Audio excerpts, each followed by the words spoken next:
Hi entrepreneurs, I'm Vicky Brown, and you're in the right place if you want to engage your team, boost your business, and grow your leadership muscle. All right, as a business leader, you know that your managers are the backbone of your company. They set the tone for your team, and their leadership can make or break your success. That's why you as a leader have to give them all the tools they need to be great managers.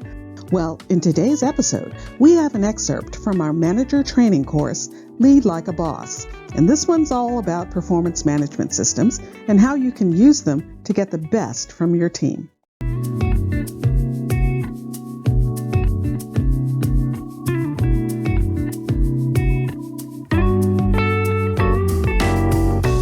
So many times clients ask me what they should do about evaluations for their team. Assessments, evaluations, reviews, appraisals, they're all just terms that refer to a system where you, as a manager, can assess your employees' job performance and provide feedback.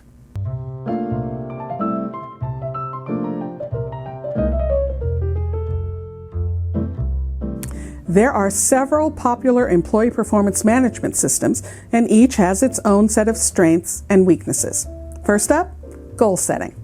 This is where the manager, sometimes with the help of the employee, and unfortunately, sometimes not, it's where they set specific goals for the employee. You've probably heard of SMART goals: specific, measurable, achievable, realistic, and time-bound. Generally, on an annual or more frequent basis, the goals are reviewed to measure progress and identify areas for improvement.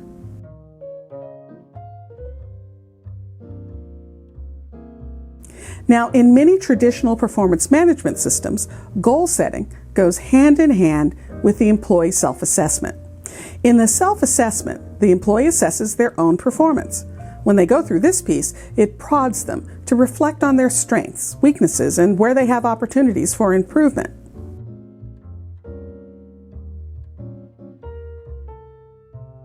Another popular system is the 360-degree feedback. That's when you gather feedback from multiple sources, including the employee's supervisors, peers, and subordinates. I've even seen these systems extend to include client feedback. One of the benefits of a 360-degree system is that it gives you a more comprehensive view of the employee's performance. And, as with most of these, it can be used along with other performance management tools.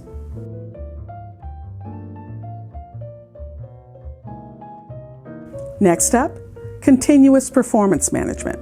It's really just an ongoing process of feedback, coaching, goal setting, and evaluations that aren't limited to an annual or semi-annual cycle. Continuous is exactly like it sounds. It allows employees and managers to have regular, informal conversations about performance, progress, and development.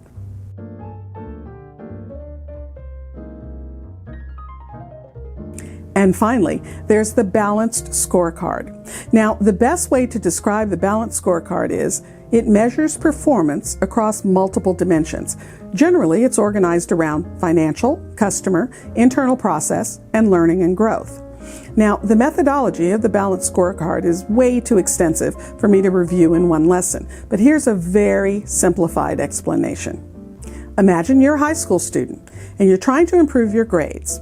The goal-setting performance management method is like setting a specific goal for yourself, like getting a B or higher in a certain class. You make a plan on how to achieve that goal, like studying or asking your teacher for help, and then you work toward it. Your teacher checks in on your progress and helps you adjust your plan if you're not doing as well as you wanted.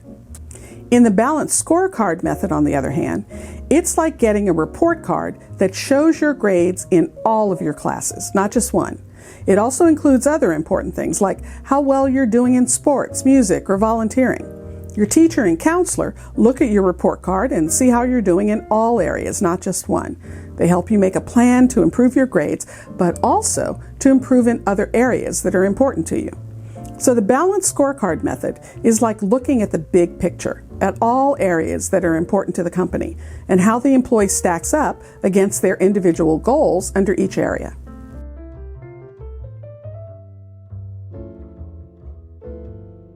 Now, most often, I see some combination of goal setting, self-assessment, and continuous feedback used to evaluate performance. The employee and manager set goals at the beginning of the year, Throughout the year, they meet for regular information discussions around performance, progress, and development, and then quarterly, semi-annually, or annually, they have a more formalized evaluation discussion.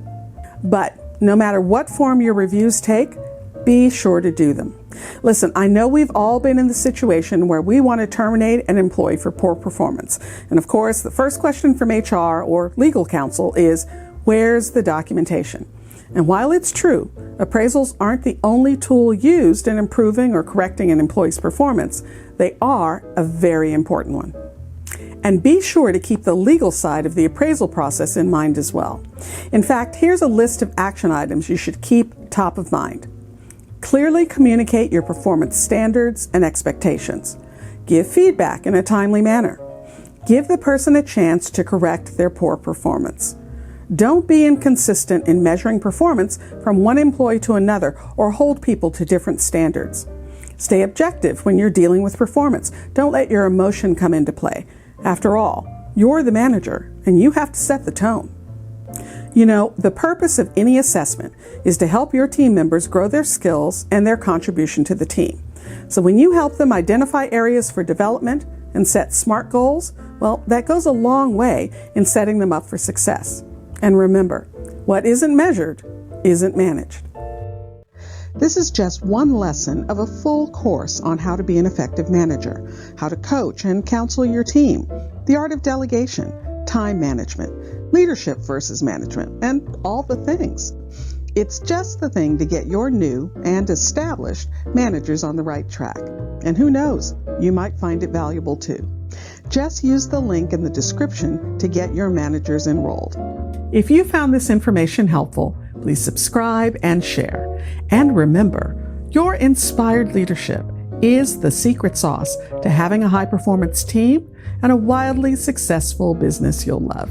I'll see you next time on Leader's Journey.